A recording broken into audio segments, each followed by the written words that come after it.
Hey there, really glad you dropped by. And today I wanted to talk about what works when control doesn't. And I've had a very deep personal loss that came up quite suddenly and was difficult to maneuver in that my dear sweet cat of 17 years, um, we had to put her down on Friday.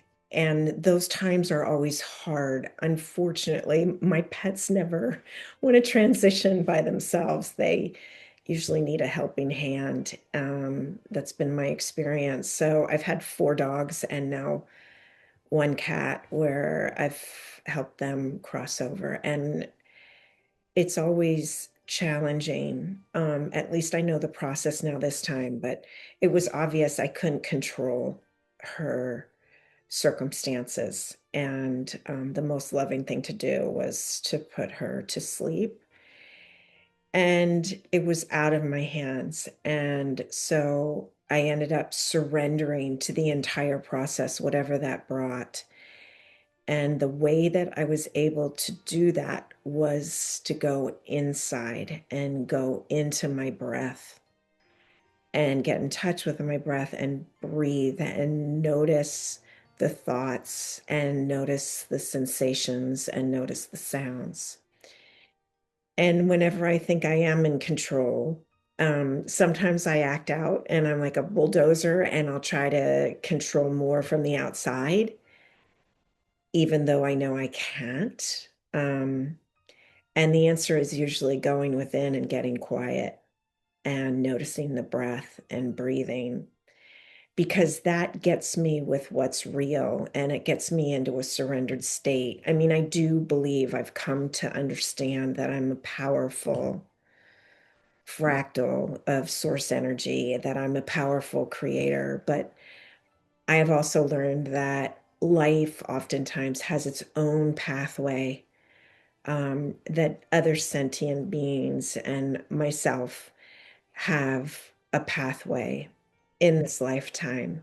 And certainly, this cat had her own pathway, and she left a lot of joy and a lot of teachable lessons. I was talking to a friend the other day about how much I was surrendering. I came from a career in television, producing for television. Before that, I matched celebrities to brands and made deals. And there was a lot of pushing involved, but there was also a lot of surrender. And I learned the surrender from getting clean and sober and realizing that there was only so much action I could take before I needed to let go of control and allow things to happen and to surrender to the path that was happening. And that the best thing I could do was to support what was happening, even if it wasn't something that I truly wanted, even when I feel that might not be the best thing for the one that I love. And certainly, as things are getting more chaotic, that more truth is being revealed about toxic systems that are not working for our global humanity.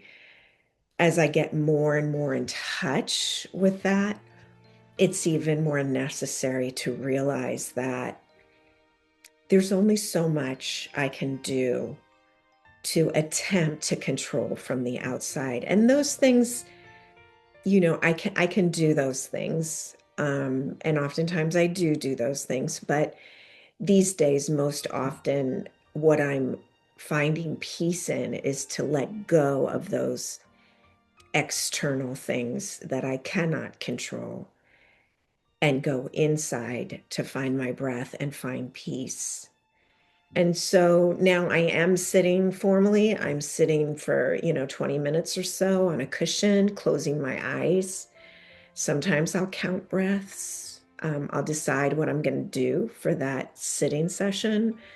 And I'll watch my breath. if that's what I'm doing. And if I have a thought that comes through, I'll just note that thought. If I hear a sound and realize I've heard a sound, I'll note the sound and come back to the breath when I'm able. There's never a moment in my experience, and I've been meditating for quite a long time now. Um, there's never been a moment where it's been utter quiet.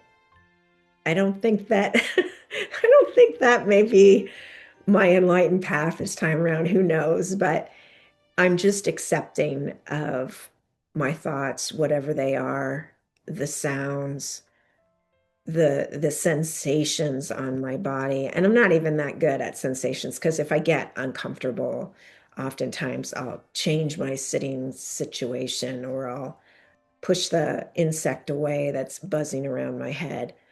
Um, but it's important that I just do the best I can and note what's happening. And I come out of those sitting periods with more peace and more cognitive of the moment and more surrendered to the idea that, yeah, really, I'm out of control on what is happening in Mexico and whether people are safe or not safe in airports and whether or not my family member chooses to go on vacation in Mexico. I can only express my thought and my opinion if I choose to do so, and then surrender control and hope for the highest and best. And when I'm in that kind of peace and I'm cognizant of my breath and I'm more accepting of events that are occurring or other people's choices or systems, I bring a lot more to the table for other human beings because I'm coming from a more grounded and balanced place. And I'm less trying to control you and your path and your choices. And I'm more authentically just wishing peace and love and soothing and compassion, regardless of circumstance. So I hope you're doing well. I want to remind everyone that it's a great time for a grounding session. If you've not had one with me, it just gets you back into your body and balanced and feeling well. It takes about 30 minutes max, and they're free for people that haven't had them with me before. So just email me info@susangold.us or just visit susangold.us and contact me, and we'll set a session up for you because we are in this together. And I need your love and your grace and your balance as we take the next right action together. Take good care, and I'll see you next time.